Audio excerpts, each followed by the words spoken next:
Welcome to the deep dive.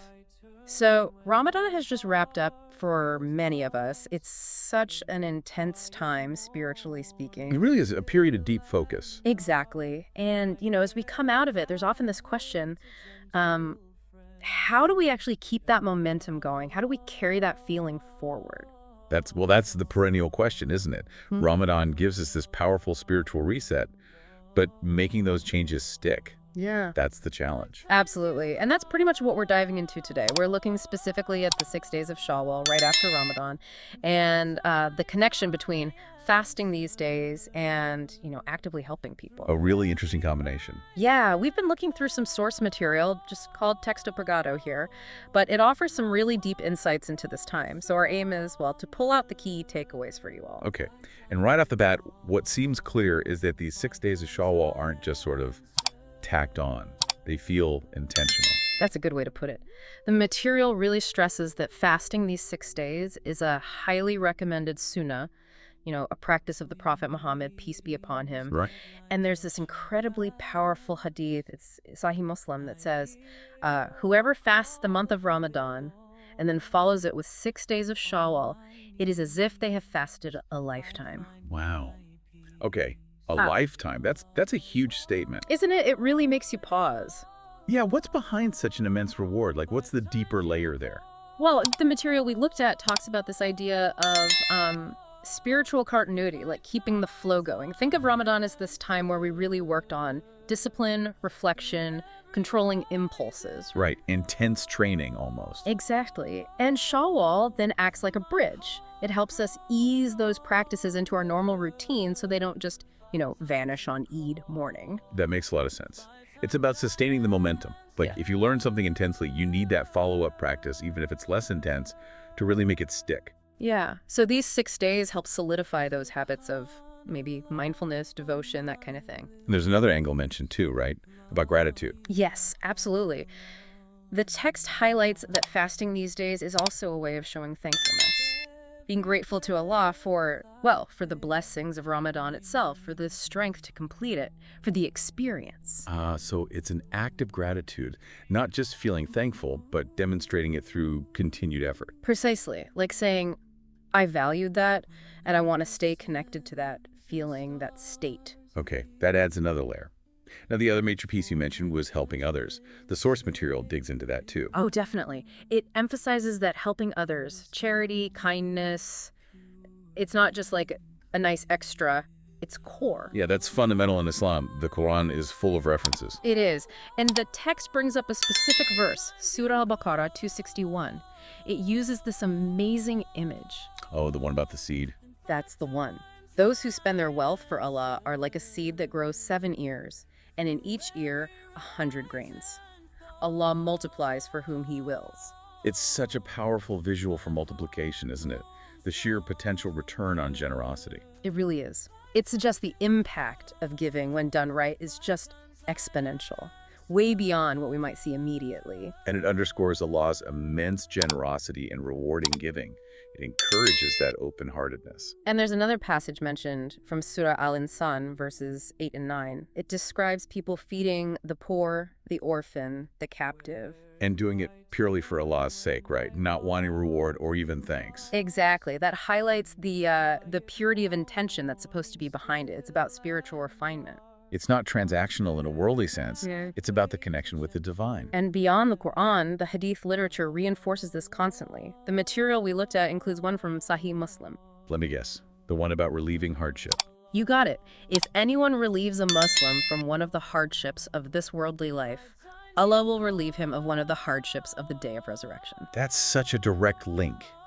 What you do for others here directly impacts your standing in the hereafter. It's a very strong motivator. No kidding. And I liked how the material also pointed out that charity isn't just money. Oh, absolutely crucial. Yeah, it includes kind words, a smile, helping someone out. Just everyday acts of goodness count too. Right. It makes it accessible, doesn't it? This- Everyone can participate in charity, regardless of their bank balance.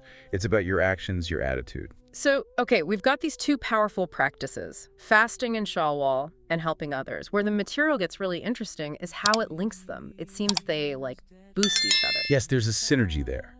The discipline, And maybe the empathy that comes from continuing to fast. Right, that mindfulness. Exactly. When you voluntarily feel hunger, even mildly, it can make you more aware, more empathetic towards those who experience it unwillingly, day in and day out. Good point. That empathy can then directly fuel the desire to act, to give, to help. Precisely. The self-restraint you practice internal during the fast can translate into an outward generosity. You're channeling that spiritual energy towards the community. And that leads to the social benefits, which the text also talks about. Yeah, when people are focused on their own spiritual growth and they're actively helping others, it creates ripples, doesn't it? It does. Acts of charity, especially around this time, can really strengthen community bonds, lift people up, build this culture of, well, mutual support and compassion. It fosters solidarity. It's about creating a community where people look out for each other. Which feels very much like the spirit Ramadan aims to cultivate anyway. It really ties it all together. Individual piety isn't separate from community well-being. They're deeply interconnected in the Islamic framework. Okay, so that's the why. But what about the how? Does the material give practical pointers? It does. It touches on historical examples first. I mean, the Prophet Muhammad, peace be upon him, his life is the ultimate example of generosity and service. Can't argue with that. And it also mentions Zakat al-Fitr, the charity given right at the end of Ramadan. Ah, right. That's an obligation, isn't it? Yes. So even before Shawwal starts, there's already this built-in mechanism for supporting the needy. It shows how structured helping others is within the faith. It's not just left to chance. Exactly. And interestingly, it briefly brings up the story of Prophet Joseph. Oh, yeah. How does that connect? Well, despite everything he went through, betrayal, hardship, his response was ultimately forgiveness and support, even to those who wronged him. It's kind of an extreme example of maintaining that spirit of help and compassion. Wow. Okay, that's a high bar, but a powerful reminder about forgiveness as a form of giving, maybe? I think so. It speaks to generosity of spirit. Yeah. But then it gets into more contemporary, actionable things for us now during Shawwal. Good, like what? Well, one obvious route is supporting established, reputable charities.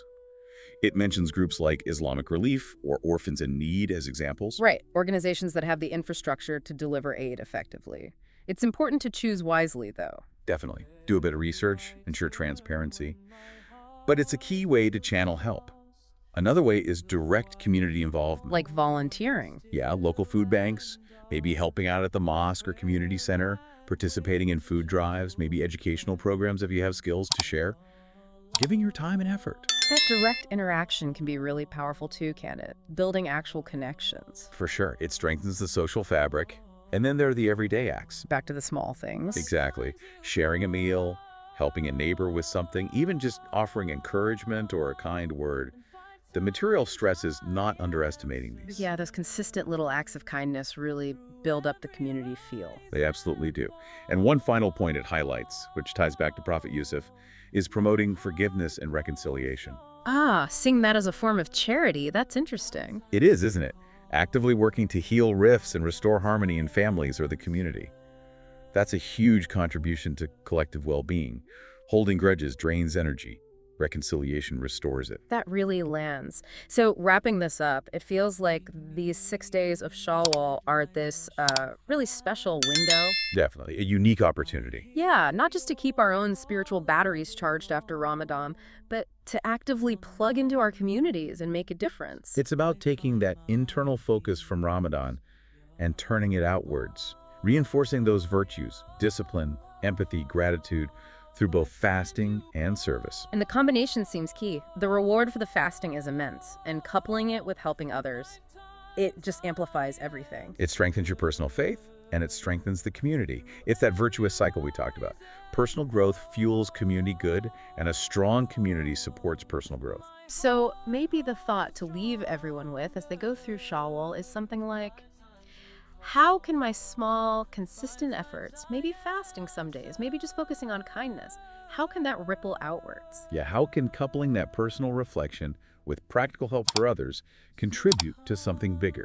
A deeper sense of purpose that benefits everyone, not just ourselves. A powerful thing to consider.